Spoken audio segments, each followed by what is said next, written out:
बुद्धं शरणं गच्छामि। जय भीम, जय भारत, जय संविधान। मैं गौतम रत्ना, अंबेडकर नेशन चैनल से। और आज हम बात कर रहे हैं बाबा साहब के प्रपौत्र राज रतन अंबेडकर जी के बारे में, और जिनका एक मैं आपको दिखाऊंगा अपने चैनल पर उनकी स्टेटमेंट। और वो बहुजन समाज के लिए एक बहुत अच्छा उनका एक मैसेज है। और वो आप जानते ही होंगे, लोग ज़्यादातर लोग जानते ही हैं, बहुजन समाज के लोग, हमारे मूल निवासी लोग, वंचित लोग, महिलाएं भी जानती हैं कि वो एक अपनी बात को कितना बेबाक तरीके से और बहुत अच्छे से रखते हैं। लेकिन अभी जो उन्होंने बात रखी है, मैं उसका पूरी तरीके से समर्थन करता हूं।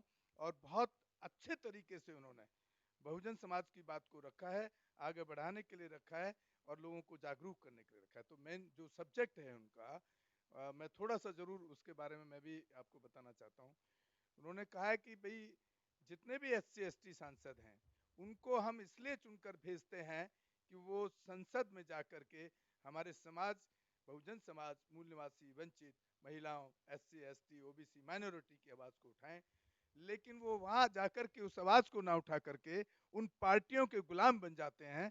तो उन्होंने मतलब मुझसे कहीं ज़्यादा अच्छे से उन्होंने इसको डिफाइन किया है, बड़ा डिटेल के साथ बताया है कि वहाँ जाकर के उनको गुलाम बन जाते हैं और वो बहुजन समाज की बात पार्लियामेंट के अंदर नहीं करते हैं। तो ऐसे कंडीशन में उनका क्या इलाज किया जाए। तो राज रतन जी ने उनका इलाज जो बताया वो बहुत बढ़िया इलाज है, बहुत अच्छा इलाज है।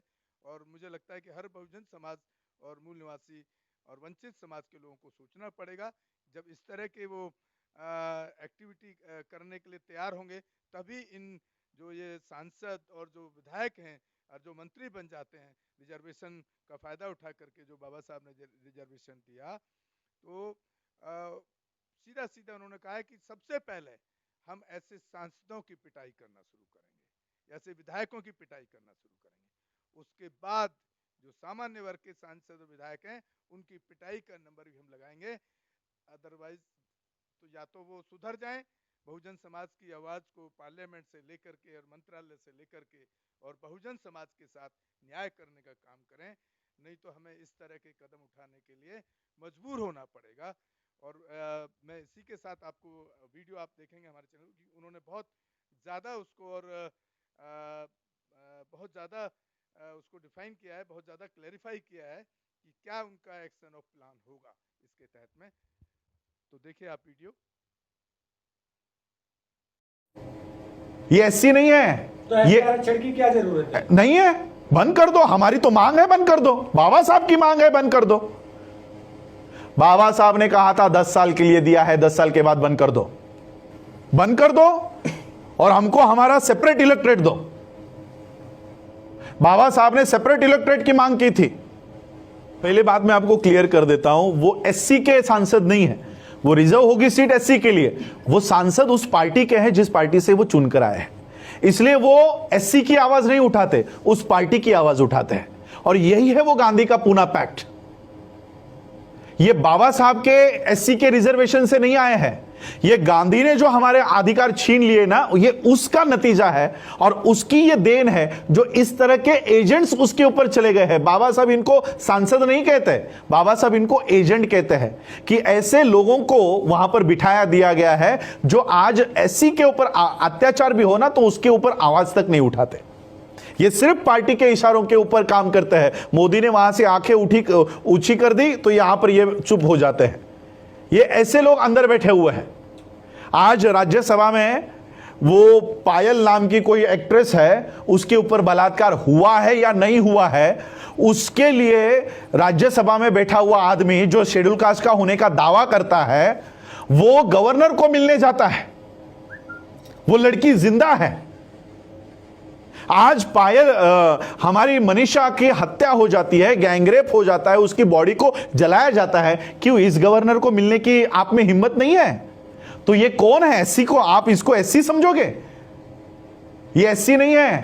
तो ये आरक्षण की क्या जरूरत है? नहीं है, बंद कर दो। हमारी तो मांग है, बंद कर दो। बाबा साहब की मांग है, बंद कर दो। बाबा साहब ने कहा था 10 साल के लिए दिया है, 10 साल के बाद बंद कर दो। बाबा साहब ने 10 साल का पॉलिटिकल रिजर्वेशन कहा था। बाबा साहब ने कहा था ये जाने वाला है, इसके पीछे मत लगो। क्यों सरकार इसको हर 10 साल के बाद बढ़ाती है? एक तरफ हमारा एजुकेशनल रिजर्वेशन बंद करवा रहे हो, एक तरफ हमारा सर्विस वाला रिजर्वेशन बंद करवा रहे हो, लेकिन पॉलिटिकल रिजर्वेशन बढ़ाते जा रहे हो। क्यों? क्योंकि सर्विस में रिजर्वेशन मिलने के बाद, एजुकेशन में रिजर्वेशन मिलने के बाद बाबा साहब के सिपाही पैदा होते हैं, बाबा साहब के विचारधारा वाले लोग तैयार होते हैं। लेकिन पॉलिटिकल रिजर्वेशन कंटिन्यू करने के बाद दलाल पैदा होते हैं, इसलिए इनको दलाल चाहिए, आपका सिपाही नहीं चाहिए। इसलिए पॉलिटिकल रिजर्वेशन हर 10 साल के बाद, अभी 6 महीने पहले इन्होंने कंटिन्यू किया है वापस 10 साल के लिए। वहां से आठवले निकलते हैं ना, वहां से पासवान निकलते हैं, वहां से उदित राज निकलते हैं, इसलिए वो चाहिए उनको। जहां से हमारा आईएएस निकलता है, जहां से हमारा आईपीएस निकलता है, जहां से हमारे जजेस निकलते हैं, वो बंद कर दिया है, वो बंद कर दिया। जहां से दलाल निकलते हैं वो शुरू गए। तो इसका सॉल्यूशन क्या है? बंद कर दो और हमको हमारा सेपरेट इलेक्टोरेट दो। बाबा साहब ने सेपरेट इलेक्टोरेट की मांग की थी। आज एससी के सीटों पे कौन चुनाव वोट डालते हैं? और जो हिंदू फेवर का हो, ब्राह्मण फेवर का हो, उसी को एससी का गधा चुनकर आ सकता है, लेकिन एक कर्तव्यगार व्यक्ति एससी के सीट से चुनकर नहीं आ सकता। कितनी एससी के सीट्स है मुझे बताओ कि बीएसपी जीतकर आई है? सारे एससी के सीटों पे बीजेपी जीत के आई है। तो कहां है ये? क्या बीजेपी एससी की पार्टी है?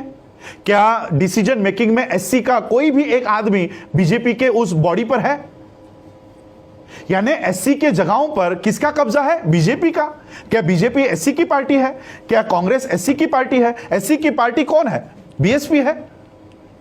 तो बीएसपी को एससी की जगह पर भी आप चुनकर नहीं आने देते, तो यानी जो हमारा था वो भी आपने ले लिया।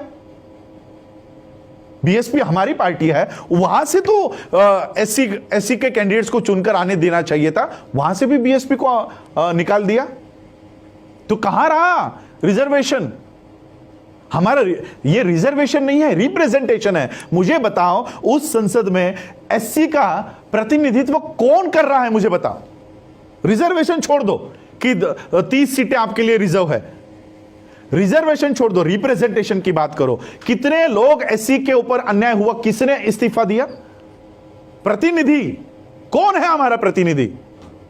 अगर हमको प्रतिनिधि रास्तों के ऊपर ही चुनना है, देखो मैं आज आप लोगों के माध्यम से इस देश के प्रधानमंत्री को चेतावनी देना चाहता हूं। मैं अपने शब्दों को पूरी तरह से होश हवास में इस्तेमाल कर रहा हूं। मैं इस देश के प्रधानमंत्री को चेतावनी देना चाहता हूं, आप संसद में बहुमत में होंगे, आप राज्यसभा में बहुमत में होंगे, लेकिन देश में हम बहुमत में हैं। देश में हमारी संख्या ज्यादा है। अगर इस देश के संविधान को उसके साथ खिलवाड़ करने की कोशिश की, एक भी एमएलए और एक भी एमपी को रास्तों के ऊपर घूमने नहीं देंगे। एक भी एमपी और एमएलए को घूमने नहीं देंगे। और जो एससी का है सबसे पहले तो उसको पीटेंगे, ओपन वाले को बाद में पीटेंगे, ओपन वाले को बाद में पीटेंगे, एससी वाले को पहले पीटेंगे। ये वो दलाल है जो हमारी बात करने के लिए अंदर भेजा है, वो चुप बैठा है, इसको पहले पीटेंगे। लेकिन हम बाबा साहब के संविधान को मानने वाले लोग हैं, इसलिए मैं मोदी जी को बोलना चाहता हूं कि ऐसे नौबत पर हमको उतरने के लिए मत दीजिए। इस देश के मार्शल हम लोग हैं, मैं मिलिट्री के खानदान से हूं। इस देश की सुरक्षा करने के लिए हमारे लोगों ने अपनी जान दे दी है। सोचो संविधान की सुरक्षा के लिए क्या कर सकते हैं। अंबेडकर नेशन चैनल आर्थिक समस्या से गुजर रहा है। अगर आप बहुजन समाज में बाबा साहेब अंबेडकर और तथागत बुद्ध की विचारधारा को अधिक से अधिक लोगों तक पहुंचाना चाहते हैं तो हमें आर्थिक सहयोग प्रदान करें, ताकि हम अपने चैनल के माध्यम से देश विदेश में समता, बंधुता, एकता और संवैधानिक अधिकारों को ज्यादा से ज्यादा लोगों तक पहुंचा सकें। अंबेडकर नेशन चैनल जो YouTube पर भी प्रसारित होता है, प्रस्तुतकर्ता गौतम रत्नम। आप अपनी सहायता राशि नीचे लिखे खाते में जमा करा सकते हैं। खाता धारक गौतम रत्न, खाता संख्या 3169576865 IFSC कोड SBIN 0060336, बैंक भारतीय स्टेट बैंक। आप हमारे बैंक खाते का विवरण स्क्रीन पर भी देख सकते हैं।